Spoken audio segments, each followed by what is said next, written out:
on average, just in the United States, about 220 people die every single day from an opiate overdose. And by the time we finish this show, 8 to 10 people are going to die from an opiate overdose. If we get even one person, one viewer with this program that we might be able to help with some of the information that's shared on here, then it's all worth it.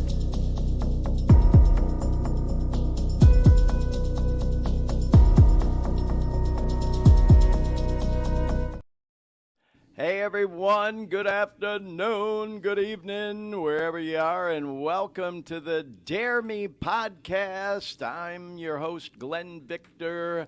Welcome to the 25th episode of the Dare Me podcast. We can hardly believe that we're already up to episode 25.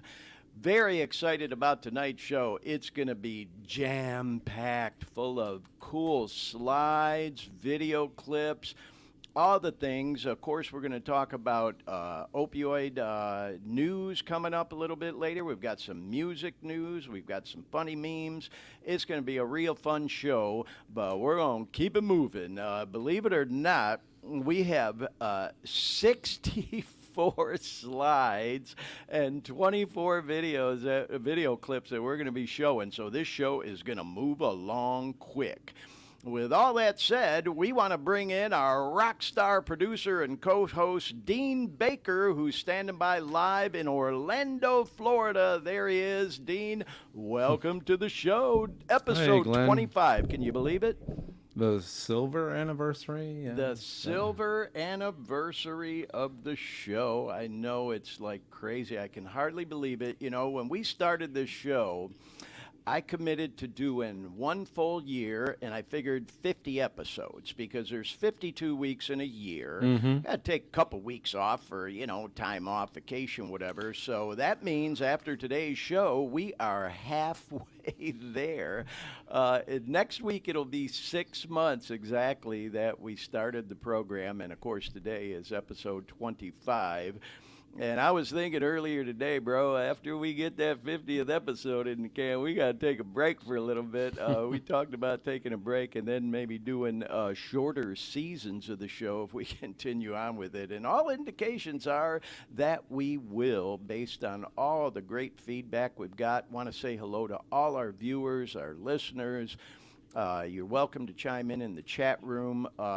We're going to really keep it moving along today, though, folks. And, Dean, I just want to thank you again for all your hard work on the show because, like I just said, we got a lot of slides and video clips. I worked hard on putting this program together. It came to, to mind. I was thinking to myself, boy, oh, boy, I sure have become a storyteller. And tonight, definitely going to be telling some stories. So anyway, with all that said, y'all, if you've been following along with a lot of our promos and reels for this edition of the show, and if you're a regular viewer, listener of the podcast, I spent a week in my hometown of Detroit City last week, and boy, oh boy, did I have a great time and packed a lot of things into that trip, and that's what this show is going to be all about tonight. We're going to talk about a couple other things. We got a special shout out to an old friend in Orlando we're going to talk about near the end of the program. We got some music news we're going to talk about and things to that nature, but again, this is really going to be a big recap of my trip to Detroit last week. Before we get into all that, though, I always like to recap what the purpose of this show is, by the way, folks. And it's all about trying to help people who may be struggling with substance abuse disorder or an addiction. Specifically for me, it was opioid pain medication this last time around. I've had a long struggle with addiction my whole life. And, I've spent long periods of time where I lived completely clean and sober. And then I had a couple bad relapses. And this last one, I broke my ankle skating. And I had 2 surgeries. The first one, they put 3 pins in my ankle to hold it all together. And the second surgery, they took 2 of them out. One of them's still in there permanently. And if you haven't figured out where I'm going with this yet, if you haven't heard my story before, they prescribed me with opioid pain medication. And I took it, and it worked. until it didn't anymore. And I got hooked and went on a 9-year run with opioid pain medication, and it didn't end pretty. Thank God, I'm so happy to be able to say that as of a week from tomorrow, I will have exactly 2.5 years completely clean from any opiates in this body, living drug free. And so, our hope with this program is that someone may come across it who is looking for a way out of that madness and looking to live their life clean, and that we might be an inspiration to them. Again, as I mentioned, this is episode 25. So if you're new to the show, highly encourage you to go back and look and look at and listen to some of our previous episodes. I tell my full story in detail. We have lots of great guests. We talk about all the things that our name Dare Me stands for: drugs, addiction, recovery, enlightenment, music, exercise, all those things, and how they play into trying to get clean and live clean and sober. And thanks, Dean, for putting those hashtags up at the top of the screen. So that's the Reader's Digest version of my story. Again, y'all, we got a lot to get to on this show, so I didn't want to go into too much detail about it. But again, if you're new to the program and you were looking for information online like I was when I was trying to kick dope and get clean, I was Googling things, looking for stuff on YouTube, and I came across some things that are out there. There's good stuff out there, but there's nothing like what we've been doing with this show. And so, if you're new and you found us in your search for information about how to get off of opiates, how to kick dope, hang with us. We think you'll enjoy the show. And again, our hope is that we might be able to inspire and help even one person to get off of that stuff and get on with their life. So, with all that said, y'all, I'm wearing my Detroit shirt. It's the only shirt I have from, living in Detroit. And so, yeah, I'm showing off my ink today, y'all, because it's a tank. And so, that's why I'm wearing this shirt, because we are recapping my trip to Detroit City. So, with all that said, first of all, want to say thank you to our guests from last week. We went live from Detroit City at the Rare Hearted Music Studios in Detroit. And I want to send a shout out to those guys. If we can bring up the photo, there we are, of them guys. That's Ramos and Kyle and Bang. And of course, we also want to send a shout out to the other guy in the group as well. God, I'm trying to remember his name. It's off the top of my head. I can't remember it. But they do have one other guy in the group. He had a previous commitment, so he couldn't be there last week. But yeah, took a couple of photos with those guys. There they are, Rare Hearted. If you haven't, go back and watch and listen to last week's podcast. And man, we played some clips of their music. These guys are all young guys, early 20s, fresh off the streets of Detroit City. Such a talented group of musicians and artists. And man, they're going hard at it. I mean, in fact, just this past week, since we did the show last week, that boy Bang put out 2 new songs. And he told us he was going to do it when we talked to him last week. He put out In the Rain and Do It. And then Kyle put out one called Starfall. So we want to say congratulations to them guys for everything they're doing, and want to thank them again for being on our show last week and participating in the Dare Me podcast. Highly encourage you to go check their stuff out, y'all. Rare Hearted Music. You can catch them on YouTube. They're on SoundCloud. They're on Spotify. All the things. They do stuff together as a group, as well as individual stuff, like I just mentioned, that Bang and Kyle put out just this past week. And so anyway, moving right along, y'all, we want to talk a little bit more about my visit to Detroit last week. And I was there to attend my nephew Jason and his beautiful wife Chantel's wedding, and there's some photos from that. I just thought I'd show y'all. I was so happy to go. And my dates were my two beautiful daughters, Alyssa and Owana. Their husbands couldn't make it, so I was able to have both of them accompany me to the event. And it was just so much fun. We had such a great time.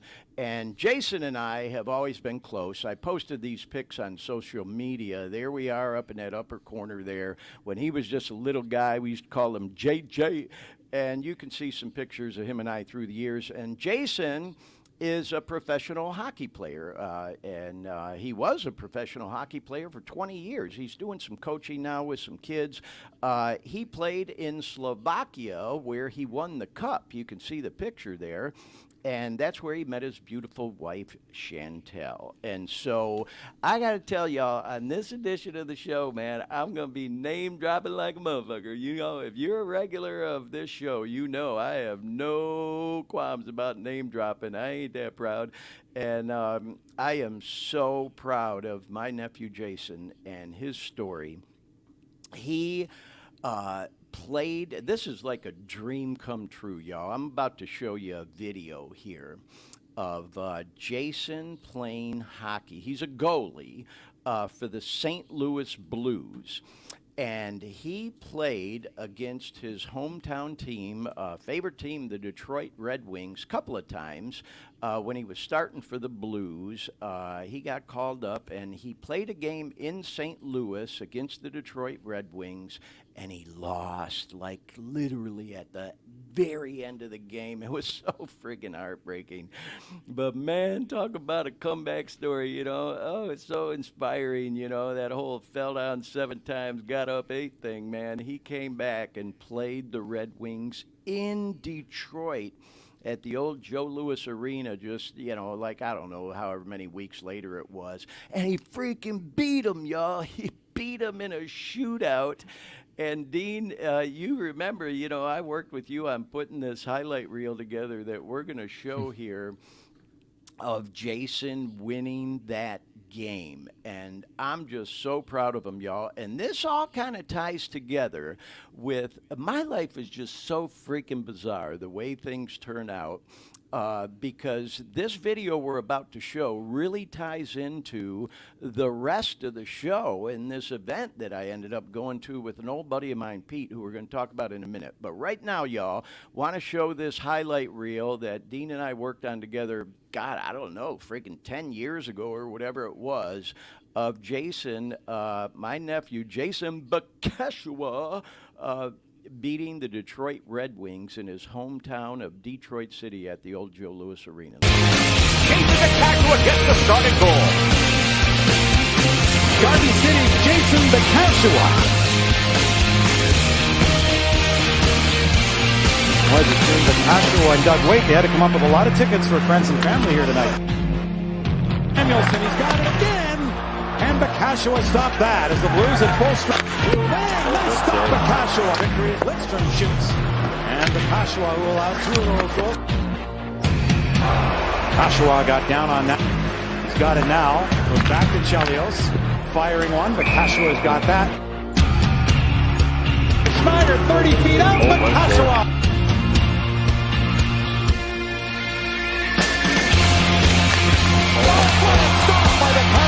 Here comes Senator. One-on-one, Senator. Saved by Pegasus on a good spot.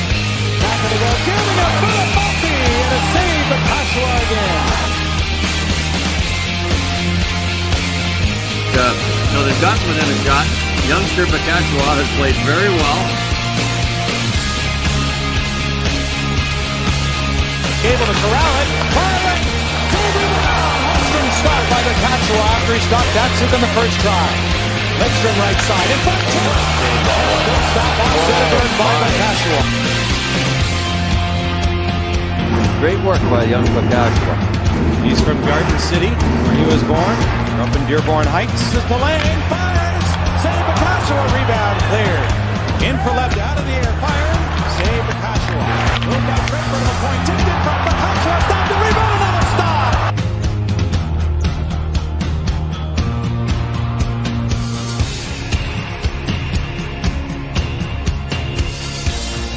4. Lister McGee to drive. Saved by the catch. The catch over here to look for this angle. Look at this thing. Great save by the catch. Saskatchewan tonight as he tries to get a win here in his hometown. Here he is, Bertuzzi. And a save by the Castle. He must score. Here he comes. And where is it? We might review this one. Well, he's got to move up. It's on the Blue. Blues win 3-2. Saskatchewan with the victory in his hometown. And was he good today?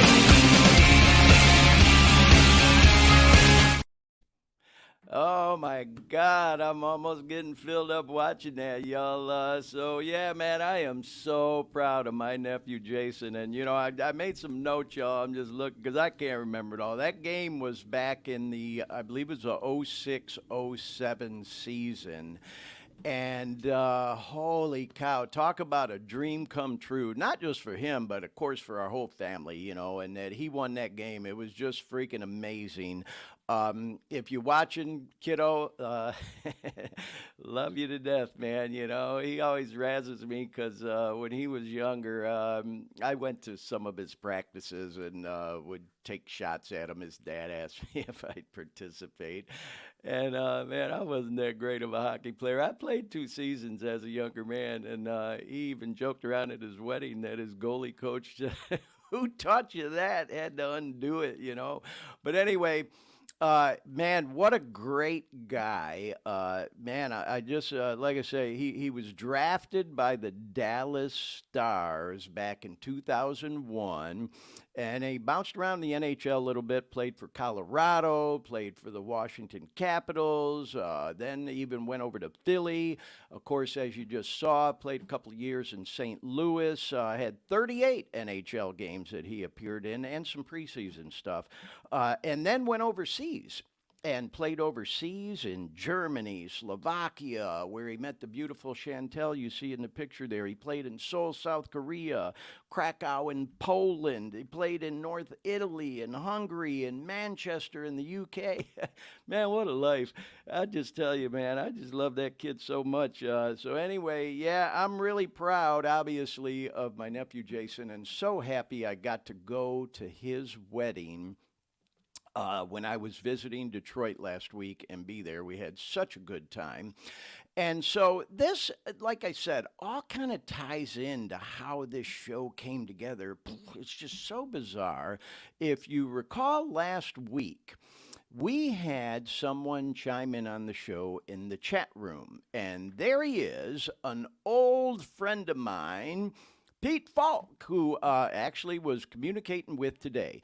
Pete and I, dating ourselves here, go back a long way. Oh, and I see John Bacashua, John's dad, and I think my sister Carol, his mom, just chimed in the chat room too. Love it. Yeah, I thought y'all might like that. I was a little surprised. But anyway, yep, there's me and Pete Falk. We go all the way back to junior freaking high school. In high school, we were best friends in junior high, buddies all through high school. I didn't remember. I asked Pete how long it had been since we seen each other, and he had to tell me it was 38 years. Holy cow. I'm 61, y'all, and so Pete's got to be the same age as I.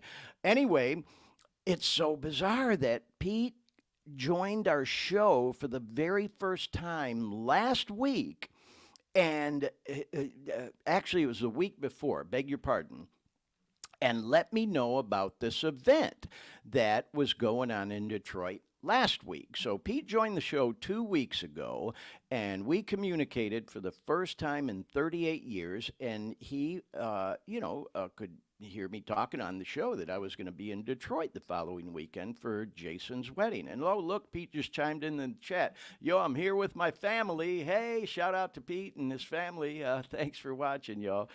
So anyway, when Pete told me about this event for the Jamie Daniels Foundation that was going on to benefit those with substance abuse disorder, the Jamie Daniels Foundation, I have to confess, y'all, I knew nothing about it.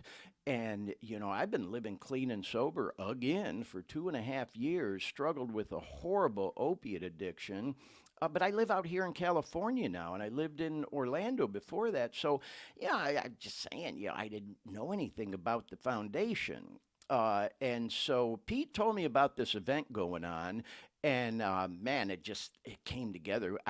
We had to go to this event together. It just seemed like it was meant to be. And in case you didn't know, Ken Daniels, who founded the Jamie Daniels Foundation, has been the play-by-play announcer for the Detroit Red Wings, who we just saw my nephew Jason beat. Had to sneak that in there. I'm wearing my wing shirt, though. I'm still a huge Detroit Red Wings fan. Always have been, always will be. Anyway, Ken Daniels is the play-by-play announcer for the Red Wings, and unfortunately, man, parents' worst nightmare, his young son, Jamie, passed away. And there's Pete and I, by the way, at the banquet for the event we went to. And this, again, is information on the event that Pete told me about for the Jamie Daniels Foundation. And there's Ken with his beautiful son, Jamie. It's just so heartbreaking. What a good-looking kid. I should say handsome young man. And unfortunately passed away back in December of 2016 from an overdose. He got a hold of some bad pills, y'all, and they were laced with heroin and fentanyl, and he overdosed and died. Ken and his beautiful wife and his daughter have been very open about, their son and brother's story, and formed this foundation for this event that Pete and I went to. And Jamie was struggling with addiction for a little while, and his story is all documented on the Jamie Daniels Foundation website. I highly encourage you to go read it if this is something of interest to you. It's very interesting what happened with him in the treatment industry. And he was really working hard toward getting his life back on track. And then, as I mentioned, he ended up getting a hold of some bad pills and dying. And Ken ended up with his wife and daughter turning a horrible, horrible tragedy into something positive, and formed the Jamie Daniels Foundation. And so when Pete and I attended the event, of course, we got to meet Ken.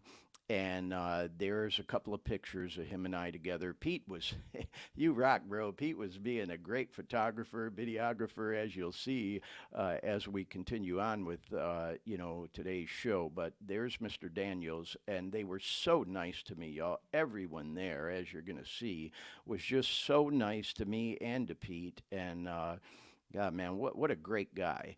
And we met some other people there as well that we're going to talk about in a little bit. The roast was for Nicholas Lidstrom, and also for Thomas Holstrom, a couple of the Detroit Red Wing hockey players. But before we get into that, y'all, let's go ahead and play this next video of the reception that Pete and I attended, just to give you an idea of what a great event that it was. So here's a short video of the event. All right, y'all, we out here, and I just thought I'd get a little footage of this cocktail hour and meet and greet here at the Jamie Daniels Foundation Roast and Toast fundraiser for the foundation. We have met some pretty cool people. There's Thomas Holstrom, Nick Lidstrom right over there. Got some pictures. Mickey Redmond's over there. We're going to go meet with him in a second. Got to meet Ken Daniels, Jamie's dad. He's here.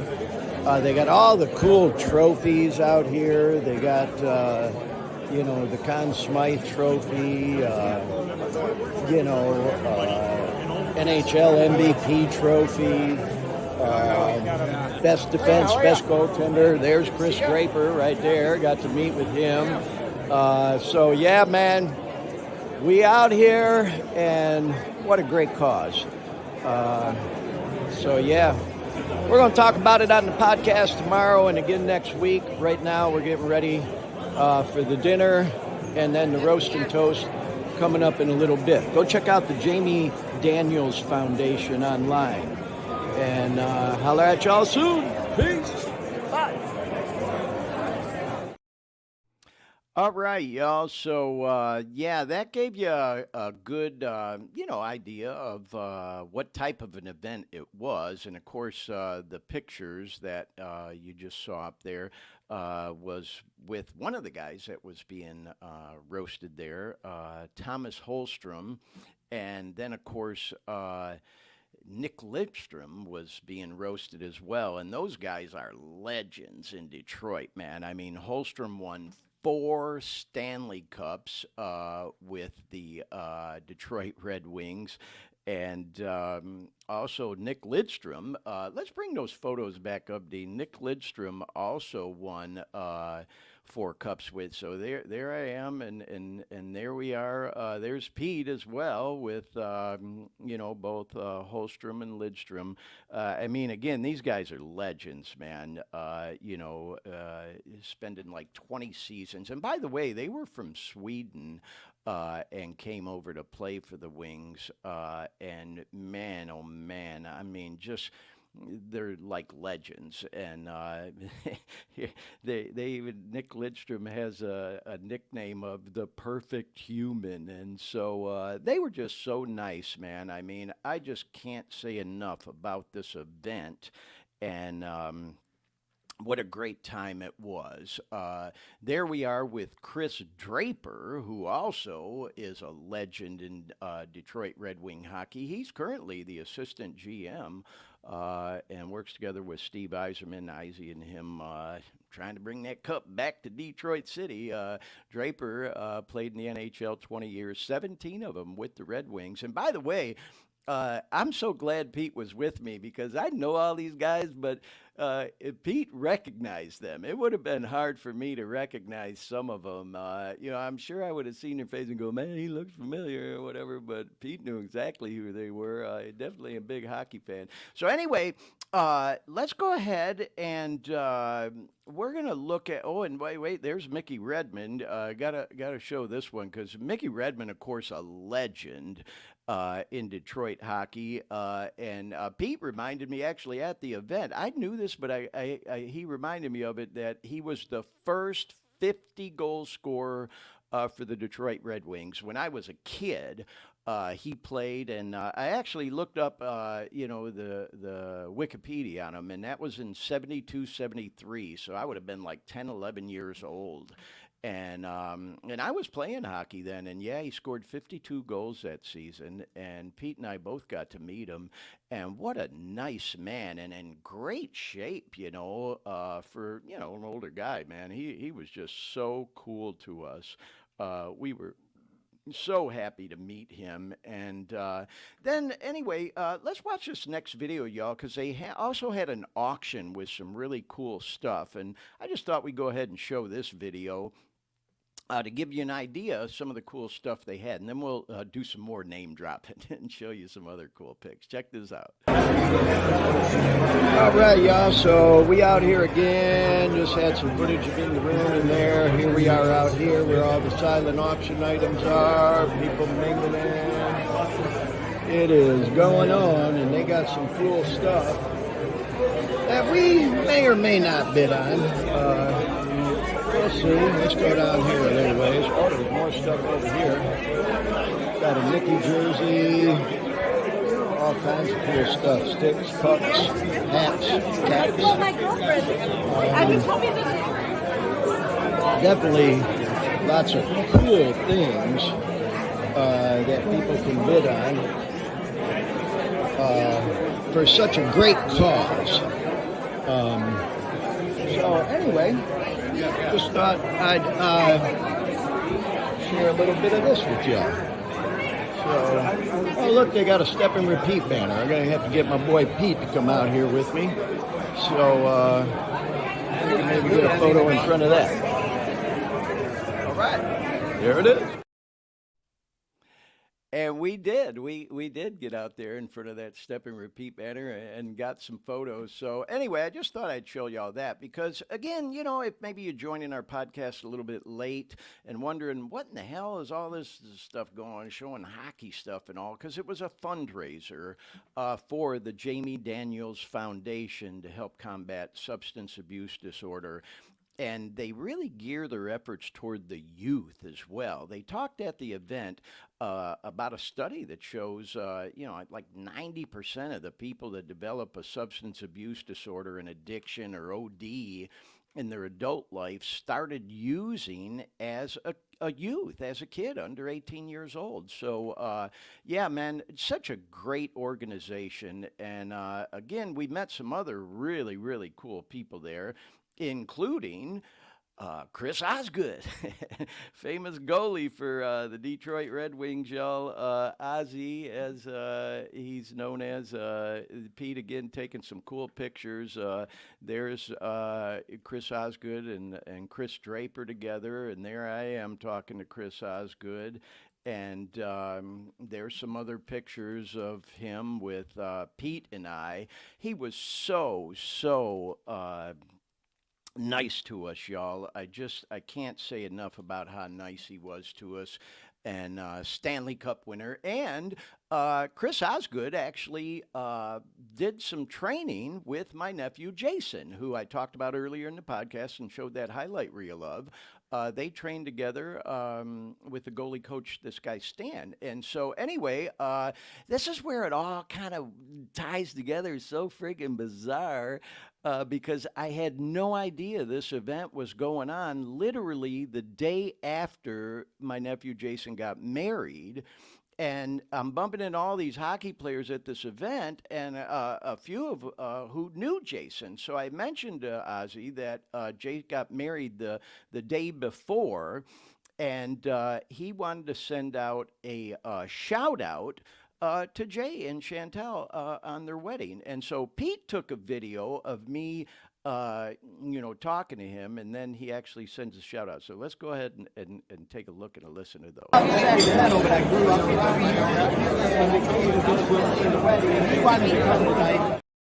So, yeah, that was just a short clip, y'all, but just wanted to show that. And then here he is sending a shout out to Jay. Jason, congrats on the marriage. Congratulations on the wedding. Good to have you back here. Here in Northville somewhere. Hey, look me up if you want to coach them young guys at Little Caesars 12s. Hey, good to hear from you again. Let's connect sometime. All right. Hey, Ozzy! All right, y'all. Now, you know, I'm sure some of y'all are thinking, man, this guy, he's just like name dropping all over the place. But and of course I am. You know, I had such a great time. I also want to put this out there, y'all, that one of the reasons I thought it'd be really cool to do this in-depth deep dive into that event is because it is a fundraiser. And they've done this thing annually now. I think this was the 5th year. And so next year when they do it, I just wanted to show all of our viewers and for our listeners too, you know, how cool of an event it was, how approachable the guys are that are there. And it really wasn't that expensive at all, y'all. I mean, in the big picture, I know $300 is a lot of money for some people, a few $100. But I think to myself, man, when I was using dope, if something came through, I'd drop a few grand in a New York second to stock up and not even think twice about it, you know? And so for, you know, me to go out and drop a few $100 to go to an event that literally helps save people's lives that are suffering from the same bullshit I was, it was like a no-brainer. And you could actually even get tickets for $125 just to go to the roast, which was hilarious and a great event. But, you know, we wanted to go to the whole banquet and meet and greet and all, y'all. So, again, that's part of the reason I wanted to show this whole thing is so when they come up, you know, with this event again next year, hopefully you'd give it some thought to go, first of all, to help such a great cause, and also to have an opportunity to meet some of these Detroit hockey legends. And it wasn't just hockey players there, y'all. As you're going to see in a moment, there were some really other cool people there that we got a chance to meet. So anyway, shout out Osgood. Ozzy, it was so cool to meet you. If you see this, bro, we appreciate you being so nice to us. And now I also wanted to show some of these because another great reason to go to this event, especially if you're a hockey fan. They had all these cool trophies on display. Now, they did not have the Stanley Cup. That's one that would have been cool, but they had all these other cool trophies. And it was so great to go with my friend Pete because he truly is a hockey fan.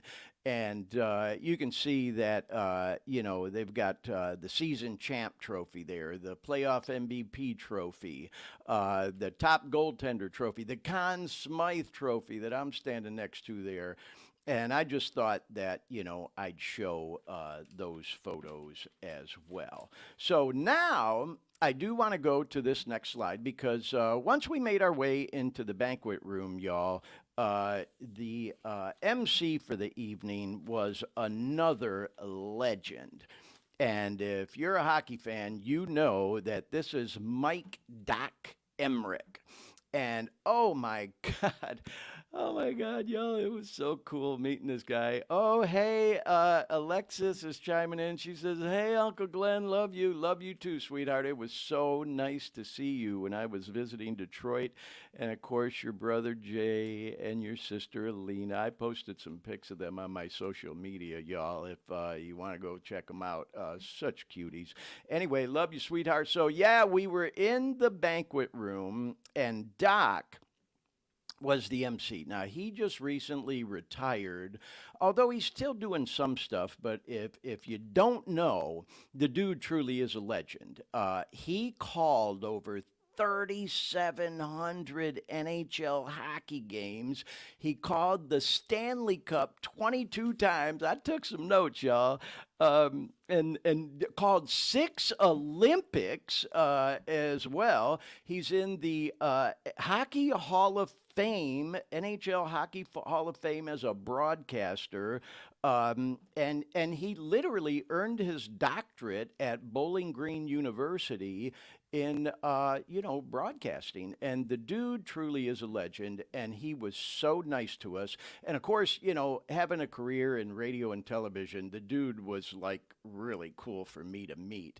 And so that picture on the left, he was up on the stage after the roast, and I didn't know if I was going to get to meet him in person. So I called out. I said, hey, Doc, can I get a picture with you? He said, yeah, come on, man. And he walked over to the edge of the stage and knelt down. And but then the one on the right, you can see we saw him in the hallway after. And so I went up to him again. I said, hey, Doc, you mind if I get a little better picture with you? He said, yeah, let's do it. So, man, I got to tell you, I was probably more starstruck meeting Doc than I was even some of the players, coming from broadcasting. The dude truly is a legend, and thank you so much, Doc. He was so nice to us. And then in the banquet, y'all, we met Miriam Illich. And if you don't know who Miriam Illich is, you ought to, especially if you're a Detroiter. I just can't imagine anybody from Detroit not knowing the Illich family. They own the Detroit Red Wings hockey team. They own the Detroit Tigers baseball team. They are legends in the city, have invested millions and millions and millions of dollars in revitalizing the city. Unfortunately, Mike Illich passed away a few years back, but this is beautiful wife Miriam, and we literally sat at the table right next to her. And she was so nice to us. Me and Pete both got to go up and meet her, and just so very approachable. And now I got to tell you, for me, it was kind of a trip meeting her because the lady and the family is loaded, y'all. They got big bucks. So, Dean, I don't mean to have been ignoring you, but like I said, I've been trying to shotgun through all this because we got a lot to get through. And we're making good progress. We're moving right along here. But just out of curiosity, when we were kids, Dean, you and I kind of in the same age group, to think of meeting a millionaire someday seemed like, oh my God, unheard of. But in today's times, 2023, millionaires, they come a dime a dozen, like all them players I just showed, man, they're all millionaires, for God's sake. I got millionaires in the family, it ain't no big deal. But have you ever met a billionaire? This was my first time. Now, Can't say just that out I of have. curiosity, how much do you think Miriam Milich is worth? Because I looked it up. Take a guess. What do you think? I wouldn't even know. I don't know. It may seem tacky to even bring it up, but I looked it up, y'all, and I'm just going to do it anyways. She is worth an estimated $4 billion. And it was just so nice to meet her, y'all. She was so nice to me. And if you know the Illich family story, y'all, they started the Little Caesars pizza chain in the town that I lived in as a younger man, in my junior high and high school years of Garden City, Michigan. And so Pete suggested, hey, man, let her know we're from Garden City, or kind of sort of however he said it. And so I did. I went up and introduced myself. I said, Miss Illich, do you mind if I get a picture? My name's Glenn Victor, and I do a podcast or whatever. And she said, yeah, sure, let's get a picture. And so while we were posing and Pete was about to take the picture, I said to her, yeah, I grew up in Garden City as a kid. And her eyes perked up. And then she said to me, what was your name again? I told her. So she definitely knew Garden City. But man, so nice to meet Miriam Illich, the billionaire who owns the Red Wings and the Tigers. And I got to say, y'all, it was so cool of them to come out and support this event. And then they did a live auction in the room, and the Illich Foundation agreed to match dollar for dollar every dollar raised during that live auction, which turned out to be over $100,000 or whatever. So such a generous family, and Detroit is lucky to have the Illich family. That is for sure in the backyard. So anyway, moving along, y'all. We did end up after the banquet there in the room that I showed in the video, moving across the hall to what they call the soundboard in the Motor City Casino. And you can see here, that's Doc up at the podium, emceeing the thing. And then you've got Holstrom and Lidstrom in the two chairs there in the middle. And then you got the roasters off to the right, which included Chris Draper, Steve Ott, and a couple of comedians and all. And so I thought I'd show y'all a video of the soundboard. This was kind of before everybody else had gotten in there, just to give you an idea. And again, y'all, keep in mind, for this event next year, they'll have different people they're going to roast, but highly encourage you to go check it out, support a good cause, and I guarantee you'll have a great time. So here's the video in the soundboard. All right, y'all, we out here at the soundboard at the Motor City Casino. We just walked across the hall from the banquet hall where we had the cocktail hour and hors d'oeuvres and the dinner for the roast and toast and the fundraiser for the Jamie Daniels Foundation. And now everybody has made their way over here to the soundboard where the actual roast is going to take place. So there's my boy Pete. What up, Pete? He's over there. Hey, Pete. Say hi to everybody on the podcast. Happening. We just literally came over here. Everybody's still making their way in here right now. So, yeah, that's going to be the roast chair, I'm quite sure. Pretty cool venue, though. For those in Detroit, if you've been here, you already know. Look, I got people up in the rafters, too. Great spot for a concert. And now we're about to Watch the roast. It'll be starting soon. Peace.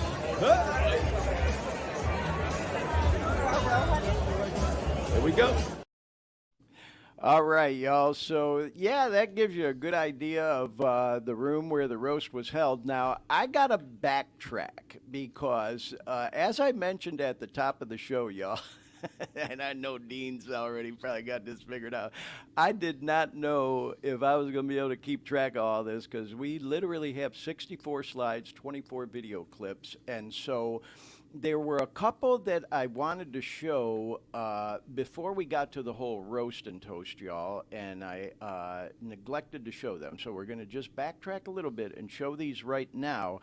During the banquet, Mr. Daniels, Ken Daniels, did do a speech. And, you know, I didn't want to be tacky and, you know, just be recording the whole event and all. But there were a couple things that he was talking about that I just thought I wanted to get at least a clip of. So, because I was already thinking in terms of the podcast and wanting to do this. So I'm going to show two different clips. One of them's about a minute and a half, and the other one's about almost 2 minutes of Ken Daniels talking during the banquet. So let's go ahead and we'll play the first one right here.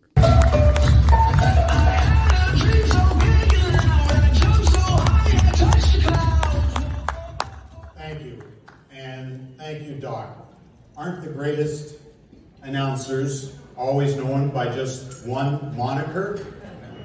In hockey, for Hewitt, it was just Foster.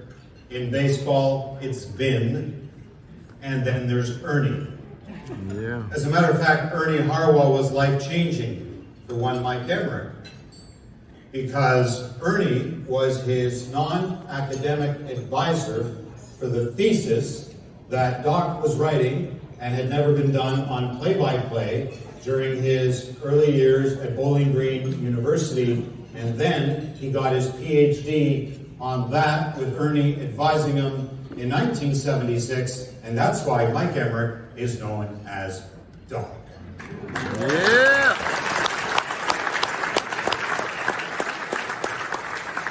And thank you, Doc, for being on this voyage with us that began in 2019, our first celebrity roast of Mickey Redmond, live in this building, and then due to the pandemic, we followed that up virtually on Bally Sports Detroit with Scotty Bowman and then Brett Hull.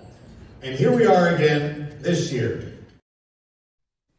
So there you go, everyone. That was kind of the intro to his speech and him, you know, giving props and shout out to Doc. And now let's hear a little bit more from Mr. Daniels about some of the great work that they do in the community. $480,000 to 9 Michigan collegiate and university recovery programs. We have a commitment for $500,000 in the Adolescent Addiction Recovery Center at Children's Hospital of Michigan in Troy, led by Dr. Matt Pegasus. That is what we are doing. That is what your being here tonight is doing, helping us, because the area of prevention, recovery, and reducing the stigma of substance use disorder, or if you like to call it addiction, whatever you want, it continues to need the funding. And that's why we're here tonight. We're here tonight to laugh with a purpose. My son loved to laugh. Jamie's laugh was infectious. Jamie told me at one point, Dad, when I was getting antsy in the summertime, he said, "You're not getting any better at golf," which is why we do a roast and not a golf event. He said, "You're not getting any better at golf, you need a summer job." Well, unfortunately, on December 7th of 2016, Jamie gave me one. But through our loss and our pain, you discover yourself, and you discover our inner voice. And our families, our blended family, we've done that. And with your help, we're doing that tonight. Enjoy the night. Thank you for being here from all of us. Thank you.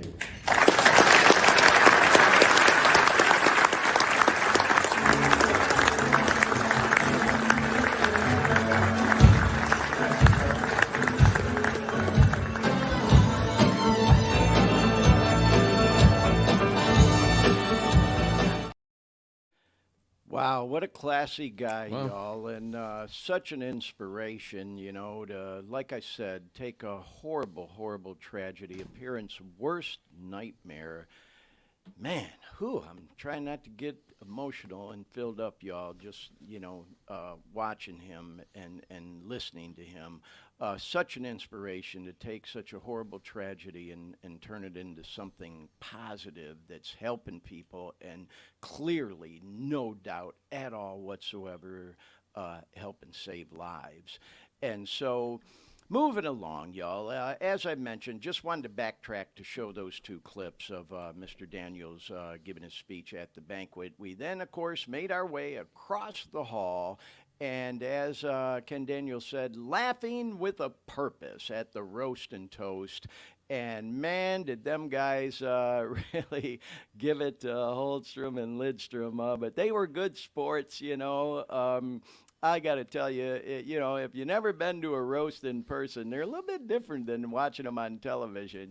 But if you've ever seen them on TV, it's basically the same thing. They were just, having good fun, razzing them guys about their careers and things to that nature. And it truly was a great time, as I've said again, for a great cause. And then when this event concluded, we got to do some more meet and greets because, as I mentioned, one of the roasters was Steve Ott. And there he is. His nickname, of course, is Otter. And Steve Ott was drafted in the NHL just a year before my nephew Jason. And they actually had some playing time together in Utah for an NHL team, the Utah Grizzlies. And Ott is a legend. I mean, he really is. He's actually assistant coach for the St. Louis Blues right now. And so after the roast, I didn't see him at the reception, but I did see him after the roast, went up to him, and he was so nice. And, I talked to him, and, of course, I let him know that Jay was my nephew. And he wanted to send a shout-out to Jason for his wedding as well. So let me go ahead and find Pete once again was being a fantastic photographer and videographer, and he took a video of me filming Steve, sending a shout out to Jay, and then I'll also show the video of his shout out. So let's give these two a look and a listen. Hey, Kat, congratulations on your wedding. It's a pleasure to play hockey with you there in Utah back in the day. You've been always a great man, first class. Again, congratulations. All right, so that was a quick clip, but let's go ahead and now listen to Steve Ott sending a shout out to Jason Bakeshua. Hey, Cash, congratulations on your wedding. It was a pleasure to play hockey with you there in Utah back in the day. You've been always a great man, first class. Again, congratulations. All right, you rock, bro. It's Steve Ott. Do I look starstruck? I mean, by that time, y'all, I just so starstruck. I had met so many legends, and they were all just so nice to me and Pete and so approachable. So, again, y'all, I wanted to show this, in part just hopefully as an incentive for any of our viewers and listeners to attend this event next year. As we heard Mr. Daniels say, I believe this was the fifth one. They had done it 4 times previous. I think I got that right. So in any case, for a great cause, and there's that boy Otter. And so just to recap, y'all, we're going to kind of move on from this event. It was for the Jamie Daniels Foundation, and you can see there I screenshotted some stuff from their webpage. And as it says, one life lost is one life too many. And so there was all the details about the event. And to my friend Pete, again, I can't thank you enough, Pete, for telling me about this event. It was just so bizarre to me how it all came together. It was almost like it was meant to be that this event took place the very next day after my nephew Jason's wedding. And while I was in Detroit, here I'm doing this podcast all about trying to help people with an opioid addiction or any kind of substance abuse disorder. And on the exact same weekend I'm up there, you know, this event was going on right after Jay's wedding to Chantel and all, and the whole hockey tie-in, and just, I don't know, man, life's crazy, you know. So anyway, shout out one more time to the Jamie Daniels Foundation. Highly encourage y'all again to go to the website, just Google it, Jamie Daniels Foundation, see how you know, they're doing all this great work in the community, and how you might even be able to participate, get involved, volunteer, donate, whatever the case may be, do all the things. So once again, what a great organization. Shout out once again to all the folks at the Jamie Daniels Foundation. So moving along, y'all, we got some video clips. This is just fun stuff, y'all. You know, born and raised in Detroit City. I'm out in Sacramento, California now. I want to be near my daughter, and I love it out here. And I lived in Central Florida, Orlando, for 30 years. But the first 30 years of my life, I lived in Detroit City. And I often say the Detroit Chamber of Commerce ought to pay me a freaking commission because I'm like the biggest cheerleader for that city. I tell people all the time, man, if you ever want to take a vacation to a kind of a different destination, go to Detroit. It is like the coolest place in the world, especially if you're a sports fan. You got, you know, the Red Wings, the Tigers, the Pistons, the Lions, who were all hoping. Who would have thought that with all the rebuilding going on in Detroit, that the Lions would be the best team in the city right now? But it appears to be the case. In any case, you know, of course, the Great Lakes are there. You know, some people don't realize this. There's more coastline in the state of Michigan than there is in the state of Florida, with the Great Lakes there. I moved away simply because I can't stand cold weather, but I have all kinds of family there, 4 sisters, a brother. They all got kids. Some of them got kids. I go back and visit 2-3 times a year, all these years since I moved away. I love Detroit. Who knows, you know, Older might end up back there one day, but I'd like to maybe be a snowbird. I've always loved the summers in Detroit.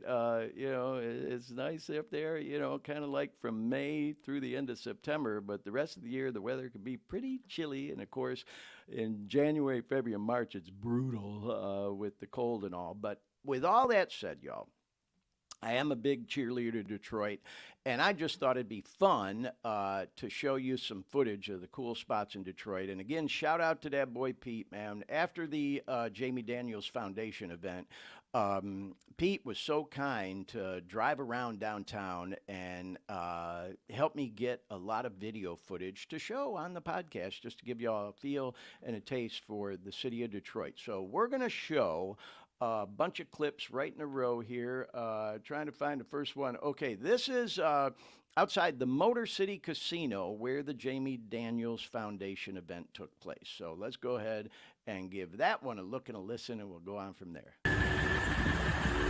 All right, y'all, we are in downtown Detroit City, and that is the Motor City Casino where we just attended the Jamie Daniels Foundation roast and toast for Red Wing legends Nick Lidstrom and Thomas Holstrom. We met all the legendary hockey players and celebs, and man, it was just such a great time.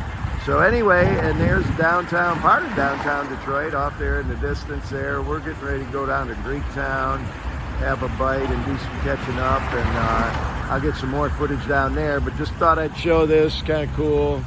And yeah, we're just kind of here in the area right now, but wanted to show this, y'all. There you go. Peace. All right, so there you go, y'all, and we're going to get to that in just a little bit. So let's go to our next video. This is near Comerica Park, where the Red Wings are. All right, y'all, we are in downtown Detroit City. There's Comerica Park. That is where the Detroit Tigers baseball team plays. And I'm just getting a little bit of footage here, y'all. This is like, you can't get much more in the center of the sports and Arts District. That's the legendary Fox Theater. Oh my God, I've seen more shows there than I can even tell you.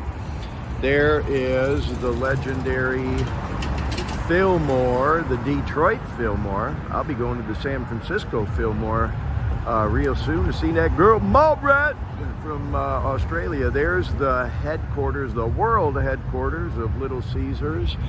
Of course, the Ilitch family owns the Detroit Tigers and the Detroit Red Wings. And speaking of the Detroit Red Wings, they play right down there at the Little Caesars Arena. And I don't know if you can see that Red Wing logo up top of it, and here that traffic sign was a little bit in the way, but yeah, Little Caesars Arena. They also have lots of concerts there. It's a huge and very cool arena. And then again, you can tell, you know, just lots of activity around here. And Ford Field is actually right next to Comerica Park. You can't get the best view of it from here, but it's right there on the other side of the baseball stadium, and that's of course where the Detroit Lions play. We'll go by and see if we get some footage of that. All right, peace. All right, y'all. Excuse me. So, yeah, when that video started, I said where the Red Wings play because I'm just on this hockey thing, but I meant to say where the Detroit Tigers play, and, of course, clarified it in the video. So, anyway, you get the idea, man. Detroit is happening, as you can see. Lots of activity and all that. By the way, we got a video coming up real soon of an interview we did with a guy that works at Mom's Spaghetti, Eminem's restaurant. So that's coming up in just a couple minutes. Hang tough for that, y'all. But right now, we're going to show this next video clip. And as some of y'all know, if you're a baseball or sports fan, Miguel Cabrera is a legend in Detroit baseball. And man, I notice in these videos, I get tired of hearing my own damn voice sometimes.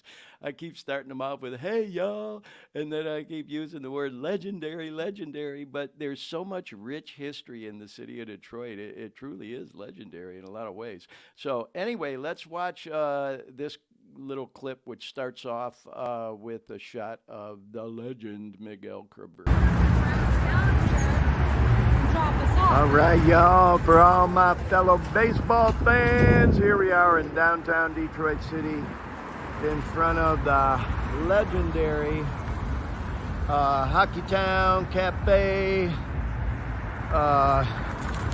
Home of the Detroit Red Wings is just a block away at the LCA, Little Caesars Arena. But yeah, for all my baseball fans, the legendary Miguel Cabrera, Miggy, in his last farewell season. And so we're just getting some footage from downtown Detroit City, man, my hometown. Oh, there's Ford Field off in the distance. I was getting some footage of Comerica where the Tigers play earlier, and we couldn't quite see it. But there is the football stadium. At least you can see the sign for it. Where the Detroit Lions play. We're going to see if we can drive around and give you all a better view of it. But man, this is the center of it in downtown. Yeah, you got the baseball stadium right there, the football stadium right there. That's where the Red Wings and the Pistons play, right there at the Little Caesars Arena. And you got the legendary Fox Theater right there. That's been around for decades. It's so beautiful inside of there, man. God, so many big names played there over the years. And I've been to more shows in there than I can remember. The Fillmore down the street again. We're going to try to go up to Mom's Spaghetti and show you that little place. It ain't much to see, but anyway. All right, y'all. Got to run. Okay, so there you go, y'all. A little more footage of downtown. Now, Dean, I know that video I took and interviewed the guy at the Mom's Spaghetti restaurant was probably the longest video of all the clips that I took. Are we able to show that one yet, or is that still rendering? Or? You just have to tell me to play it. Let's go ahead and play it right now. So this is a really interesting video, y'all. If you know, I'm sorry, Dean, I told you to play it, but I'm running my mouth still. Eminem, the rapper, born and raised in Detroit, recovering addict. All right, y'all. There's. Hold on, That's okay. I lost you a little bit, but No, that's you're all gonna right. be able to play. You're gonna be able to talk through this if you want. But well, no, I was just introing the video, but it speaks for itself, bro. So let's just go ahead and let it ride, and we'll talk about it more. All right, y'all. There's the legendary Fillmore in Detroit. Look at that. They got a red carpet event going on in here tonight. And I just wanted to come by to show y'all what's right next to it. Eminem's Mom's Spaghetti. It ain't much to see, y'all, but that is it. And this is where you come and order your spaghetti. They are closed right now. But, hey, bro. Hey, man, do you mind being on camera? I do a podcast, and I'm visiting Detroit, and I'm just here filming the Mom's Spaghetti place. Are y'all open right now, or are you closed down? We're open right now. Oh, okay. Well, I ain't here to order nothing, but yeah, man. So you guys are a big tourist attraction now. Get real busy here during the day. It depends on it's event based. Right. Now, does M come by once in a while? I know he was here for the grand opening, but does he ever pop in? He comes out. He comes by from time to time. All depends who's in town. Right. What's going on. Right. His kids come a lot sometimes too. Yeah. His one daughter who got married, she had her thing upstairs. Oh yeah. Her reception. Yeah. Haley. No, not Haley. The other one, his. That's right. That's right. Haley ain't married. Yeah. Haley's married, but Kim's sister's daughter that died. The one he called his daughter. Right. The one that got married. Her. Yeah. What's your name, bro? I'm Will. Will, I'm Glenn, man. It's so nice to meet you, bro. Came, a couple weeks back. Oh yeah, Snoop Dogg was in town. I saw he posted a picture out here. Last time Eminem was here was when LL Cool J. When LL Cool J was playing at the LCA, right? Yeah. The day before. Yeah. Oh wow, very cool. He just popped in, kind of unannounced, he just showed around, Yeah. It's just whoever is close friends with him in the industry, if they're coming to town to do something, he's gonna come through and make sure to show them his little change. spot. And you know what's so cool about it? I'm gonna wrap up, bro. Is it's not expensive, but I've had it. It's pretty good spaghetti, actually. It's pretty good. Hey, Will, thanks again, bro. You rock, man. It's just like I said, it's just event based, and it depends what's going on. Tigers, we get Tigers people, we get people from the Fillmore, we get people from the Fox. This is awesome. A lot of people from out of town come in. Great spot. And then you can actually go around and eat inside upstairs in that little area. We actually have everything that you see is for sale, even the chips and stuff. You There's rock. a trailer upstairs too, if you're visiting the trailer. Thanks, bro. I appreciate you, man. You're cool as hell. Thanks again. All right, y'all. So there you go. It's Mom's Spaghetti. Sorry if I felt rushed. I didn't want to hold them people up. They're ordering some Mom's Spaghetti.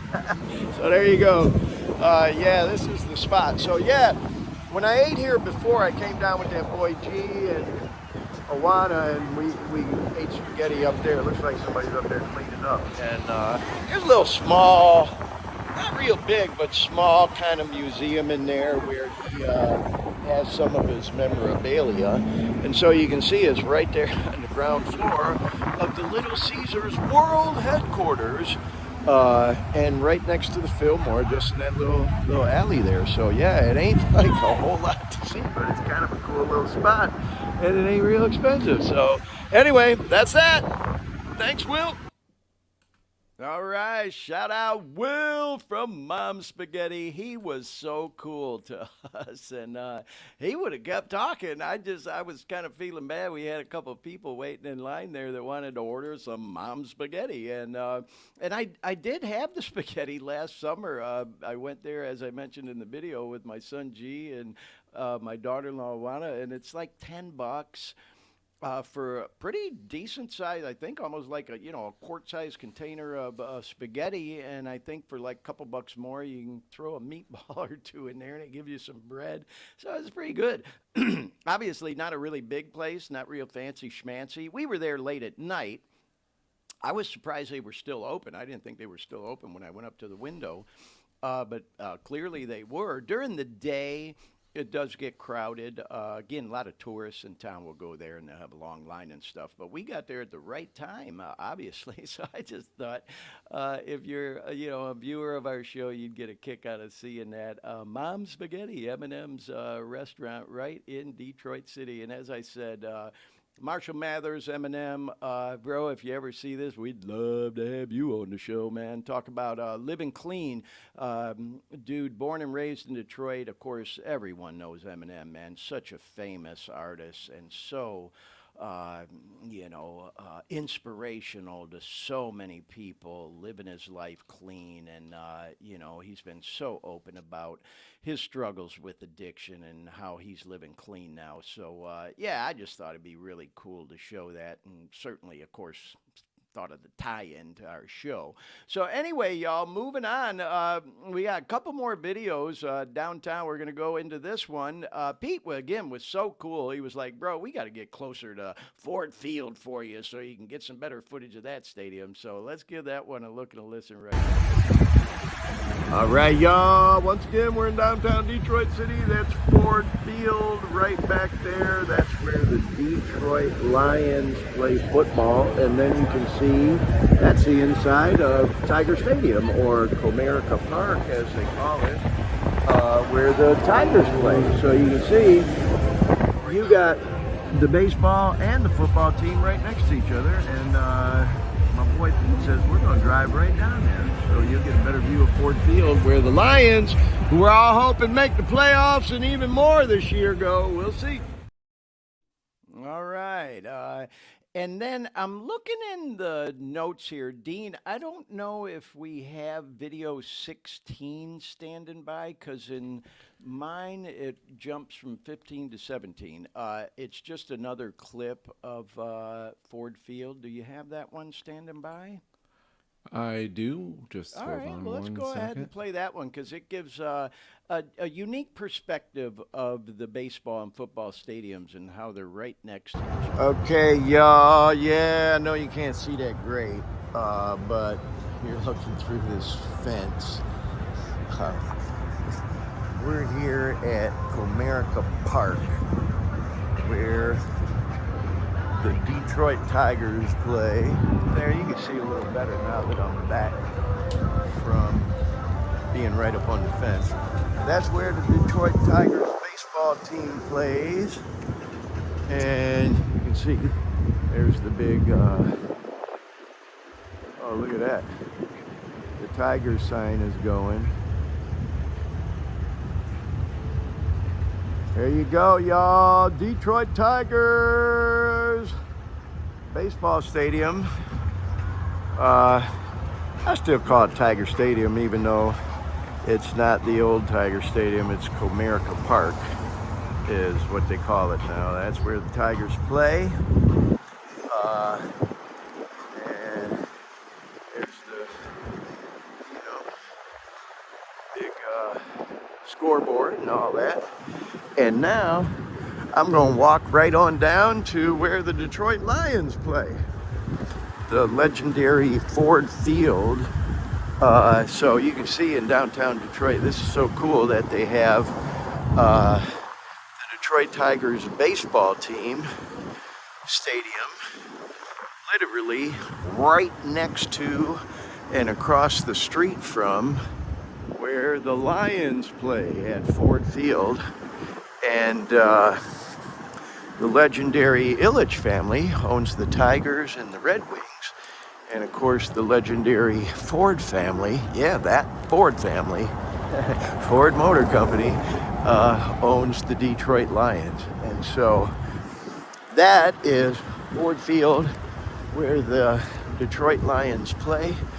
And of course, they have a lot of concerts in there too. And I saw the Rolling Stones in there. In fact, the Rolling Stones played the Super Bowl at Ford Field when they did the Super Bowl.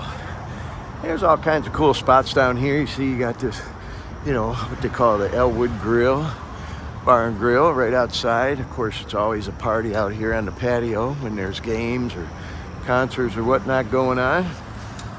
And so, yeah, man, just thought I'd show y'all the spots. There you go. There's my boy Pete, who's waiting for me. He's being so cool. Let me walk around and get all this footage, y'all. All right, we're going to head to Greektown. There you go. Peace. All right, y'all. So I just wanted to show y'all. I know this footage is going on and on in Detroit City, and some of y'all may be thinking, what the hell does this have to do with drug addiction, substance abuse disorder, recovery? It's just part of my story, y'all, and I thought I'd share that with y'all, where your old pal Glenn Victor grew up. Get to know a little bit more about me and that boy, like I just said, Marshall Mathers, who, you know, has been so inspirational to people, living clean and sober. Grew up in that town too, y'all. And so, like I said, when we started all these Detroit videos, the chamber there ought to pay me a commission. I'm such a huge fan of Detroit. And I thought I'd share that with y'all. So then me and Pete start making our way downtown. And this video's got a little humor in it as well. So let's go ahead and give this look and a listen. All right, y'all, more footage from downtown Detroit City. That is the legendary Detroit Renaissance Center, or RenCen for short, as a lot of us real ones from Detroit know it as. And so I get some footage. There's the Hollywood Casino, in case you didn't know. Casino gambling has been a thing in Detroit for years. And for all my dope fiend friends who got in trouble, I'm sorry, y'all, couldn't resist. Standing outside of the 36th District Court building here in downtown Detroit. And of course, there's Ford Field over there. We showed some footage of that, and Comerica Park, where the Tigers play right down the street. And again, we're getting ready to head over to Greektown. There's Detroit Music Hall, where tons of great and legendary acts have played. Looks like they got a little something going on over there tonight. People waiting in line. Yeah, man, we're right here at the corner of Madison and, well, and they call it Aretha Franklin Way as well. I forget what fucking, oh, and Brush Street. Yeah, we're on the corner of Brush and Madison, which has also been historically named Aretha Franklin Way. So yeah, there you go. Peace. Sister Aretha Franklin Way. Yeah, so anyway, I thought that was kind of cool to show y'all. So yeah, me and Pete then made our way down to Detroit's famous Greektown. Check it out. Okay, y'all, now we are definitely in Greektown, Detroit City. And we are headed to Pegasus to get something to eat. That's the Greektown Casino down there. A lot of cool stuff going on up and down here. This is the legendary Greektown in Detroit City, and it is happening on a Saturday night. It's changed a lot over the years, but definitely still a cool spot, and not just a destination for locals, but a cool tourist destination for people to come visit. So yeah, we're headed into Pegasus, which is a legendary Greek restaurant in Detroit. And there it is. We're getting ready to go in the front door right now. A lot of local celebs eat here. Sports teams, when they're in town, will come here and all that stuff. Well, there you go. All right, so yeah, you can tell Greektown is happening. That's probably about a mile or so from the sports and arts district that we were showing, where all the stadiums were and all. And then inside of Pegasus, got a little footage here too. All right, y'all, we are inside of the Pegasus, and you can see They just keep everything right out in the open here, man. You can see them making the food. How's it going, bro? Hey, how are you today? Good. We're doing a podcast. You don't mind if I put you on there, right? Hey, there you go. Yes, sir. Detroit City, Pegasus. This place, oh my God, the memories in here. I love this spot. Yeah. All right, y'all. Check it out.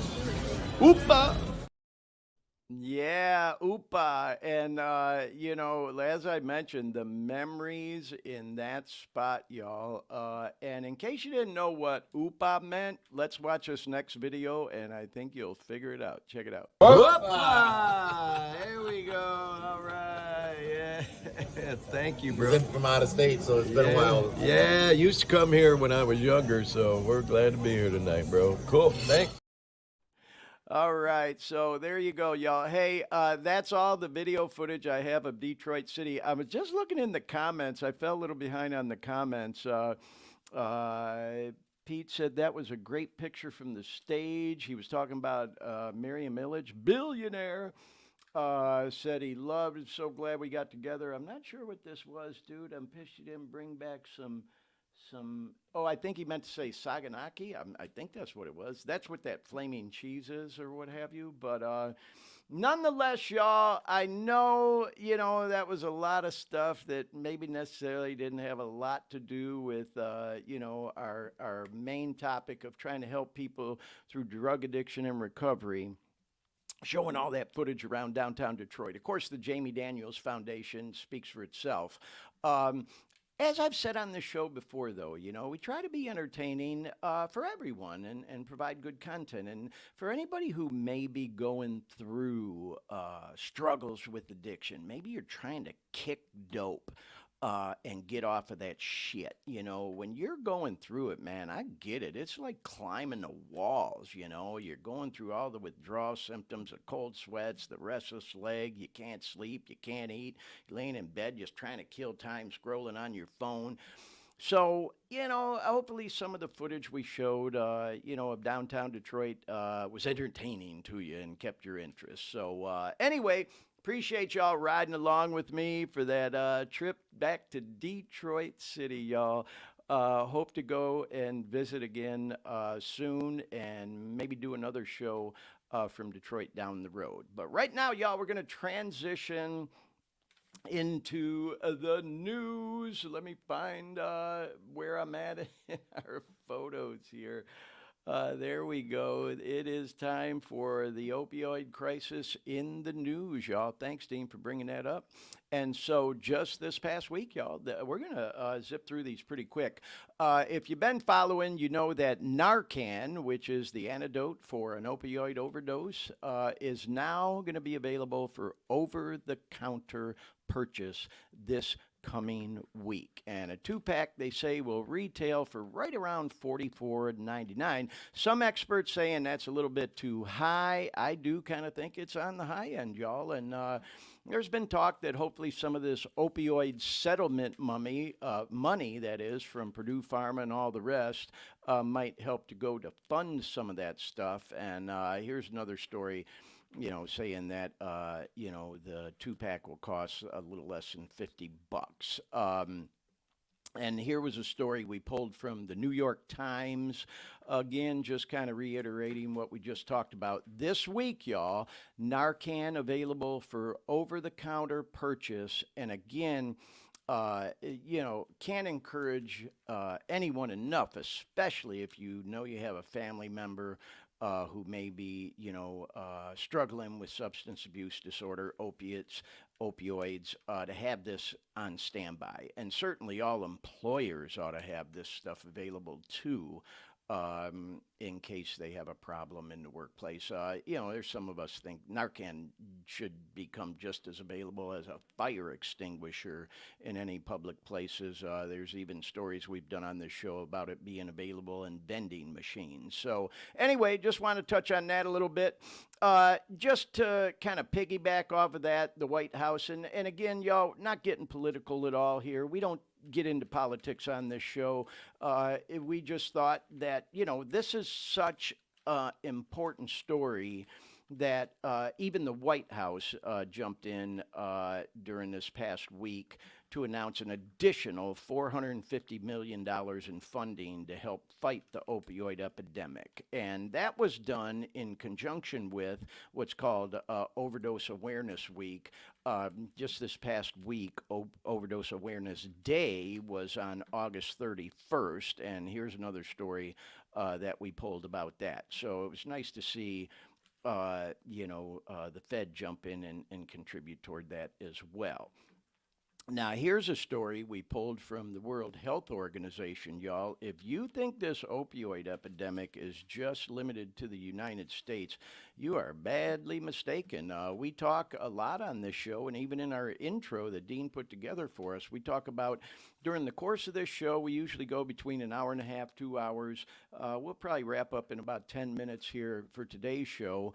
About 6 to 10 people will die in the United States from an opiate overdose. Well, I'm not going to sit here and read to y'all, but if you look in that last paragraph there, y'all, it talks about how worldwide, roughly 1/3 of the almost 600,000 annual deaths from drug use are caused by overdose, most by an opioid overdose. And this particular story goes on to tell a little bit more about this particular person in Greece who is working to fight the opioid crisis. And it's a story about, an addict in Athens, Greece, struggling with this.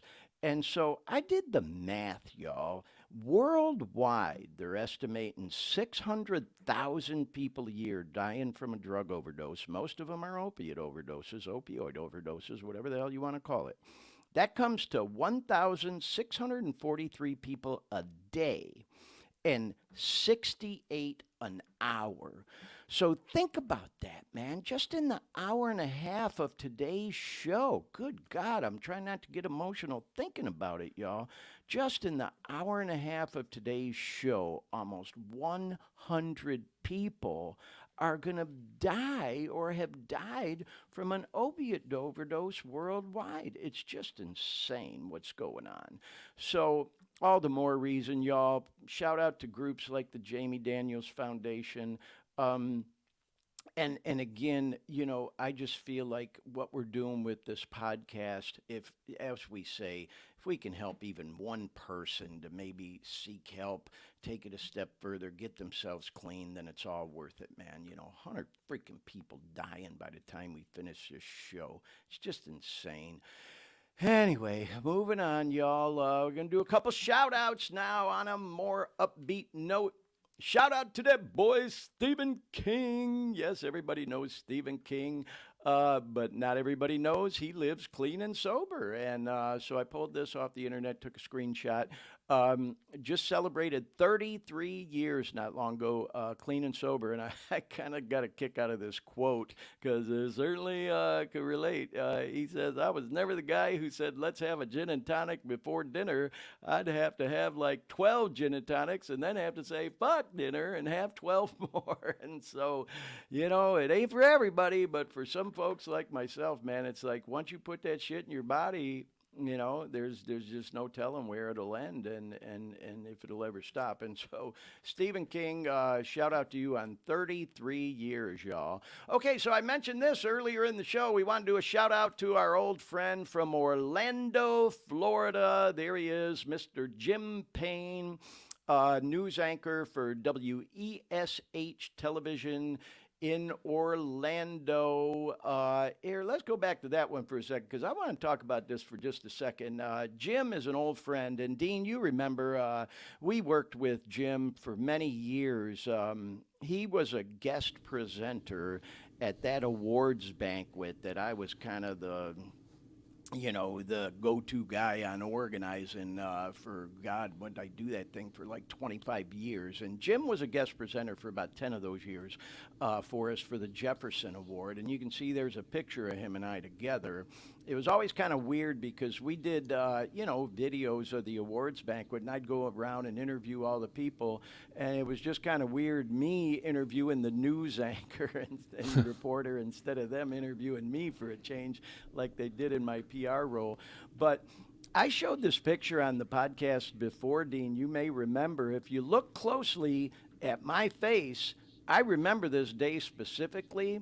I was half dope sick and half high as a kite. Look at Jim's eyes and look at my eyes. I remember that day I had run out of what we call the good pills. I didn't have any of, the Oxys or the Perks or the Vikes or whatever. But I managed to get my hands on some morphine pills, which is a whole other story, dangerous as hell. But they don't give you that euphoric feeling. They do help take away the dope sickness if you don't have any opiates in your system. And so I really had to power through that event, force a smile on my face. And, when you're putting that shit in your body, man, it definitely affects your appearance. And, you can tell just by looking at my eyes. Something ain't right. I often wonder, man, did people not pick up on that? I mean, look at my eyes now here on the podcast and look at them in that picture, man. But any case, y'all, getting a little off topic, shout out to Jim Payne after, I believe he said, a 47-year career in broadcasting, and he signed off on Friday. And, just a quick story, y'all. When I was kicking dope, and I was, driving back to Orlando after spending 4 months up in Michigan getting clean. On my way back, I stayed in Tennessee for a night, and I got up the next day, and I don't know why, but for some reason I thought about Jim. And I think it had to do with this story. If you follow Jim Payne's story in Orlando, he has a son, Jim Jr., who was very open about his struggles with addiction. And Jim Payne did a documentary on it that we're going to talk about and show on a future episode of this show, maybe even next week. I just watched it again, actually, last night.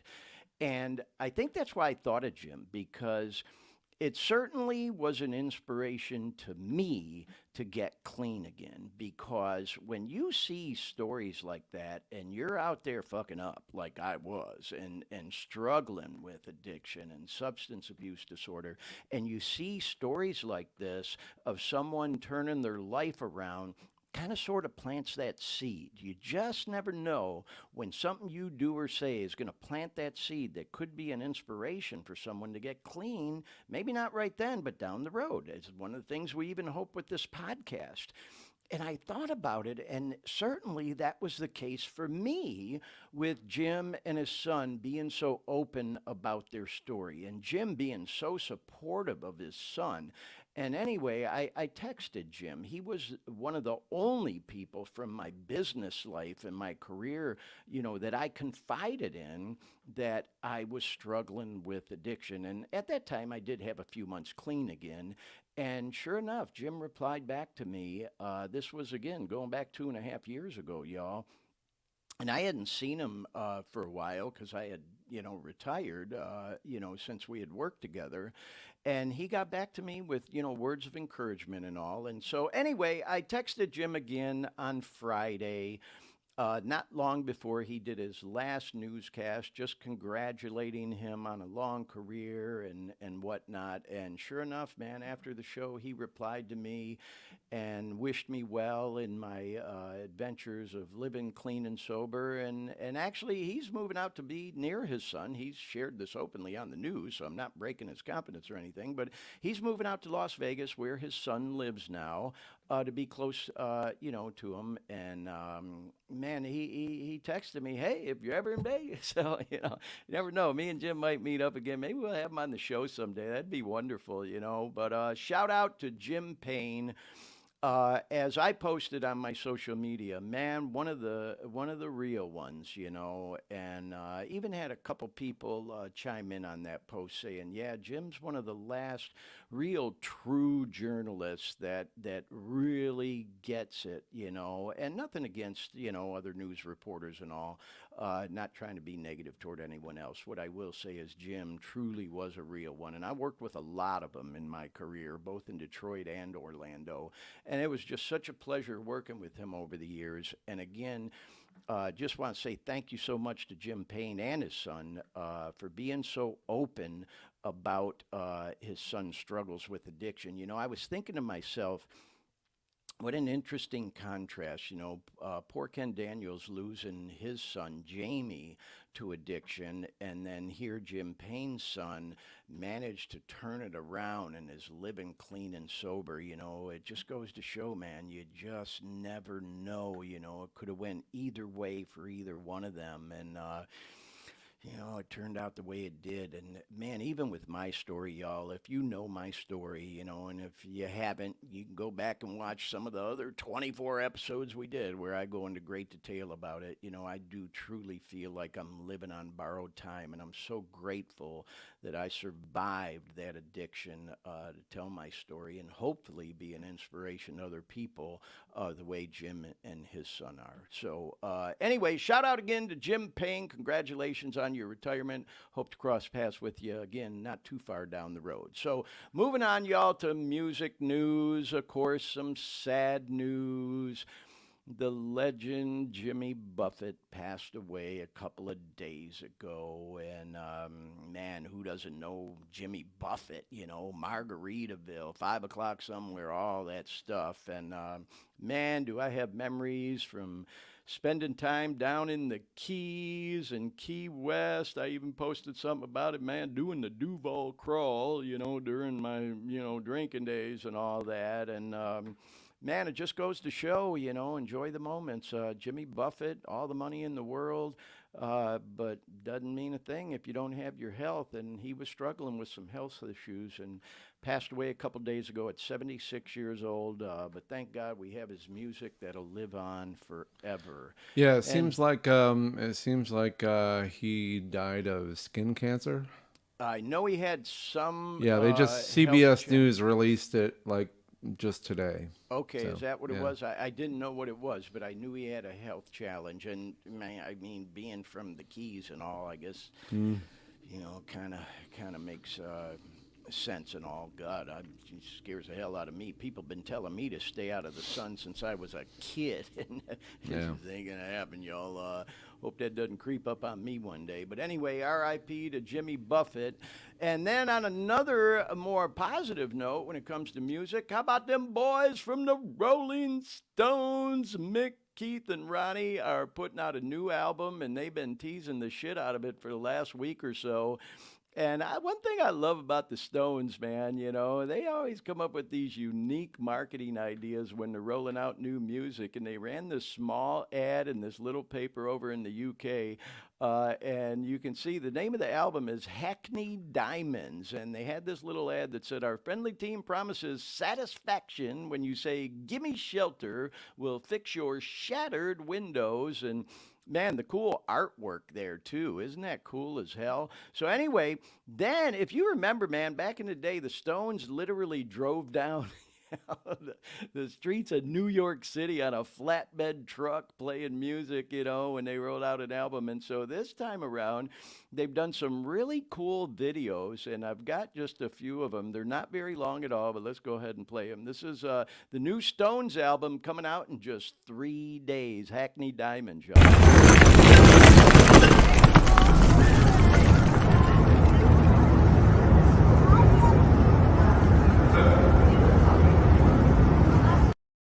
That one's cool as hell. Here's another one.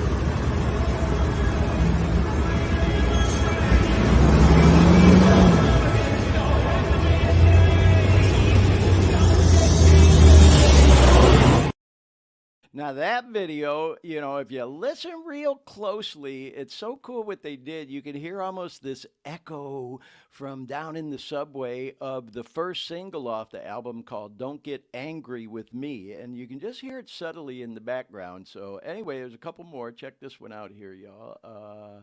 Let me just do this one.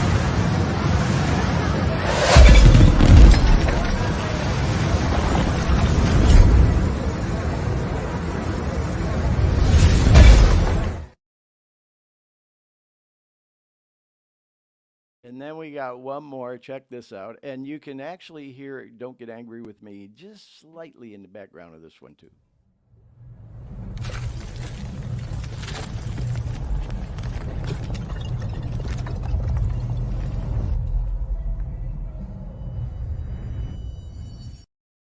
So, yeah, you can just barely hear it. But nonetheless, they have released actually probably about I don't know, maybe 20-second clip from that song. I didn't want to play it on the podcast because I didn't want us to get dinged for copyright or whatever the hell. But they're putting stuff out there all the time. If you follow Mick, Keith, Ronnie, the Stones, whatever on social media, you'll see all the things. But I couldn't resist talking about it because they are, in fact, my favorite music artists, the Rolling Stones. I've seen them like 10 times and all over the country in St. Louis, Detroit, Orlando, Tampa, all the things. And I definitely will go see them again. Shout out to my sister T, my Stones buddy, if they come again on tour, which Keith is indicating they will if their health holds out. Hope we can go see them again. Now we're going to transition into some funny memes, y'all, and then we're going to wrap this show up and bring it full circle. I thought this was the perfect one. Just trying to have a sense of humor about sex, drugs, and rock and roll. Mick Jagger is fucking 80.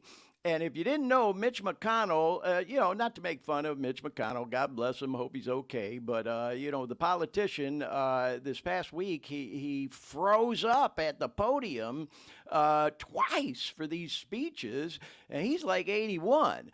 And so I thought this was a great meme. The benefits of a life of sex, drugs, rock and roll should not be ignored, because look at Mick looking cool as hell at 80 years old, man. If that's 80, I say bring that shit on. If I can look as cool as he does and be as spry and active as Mick Jagger at 80, fucking bring it on, man, anytime.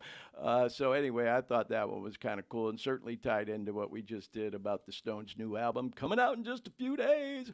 Then I thought we'd show this funny meme, warning unattended children will be given an energy drink and taught to swear.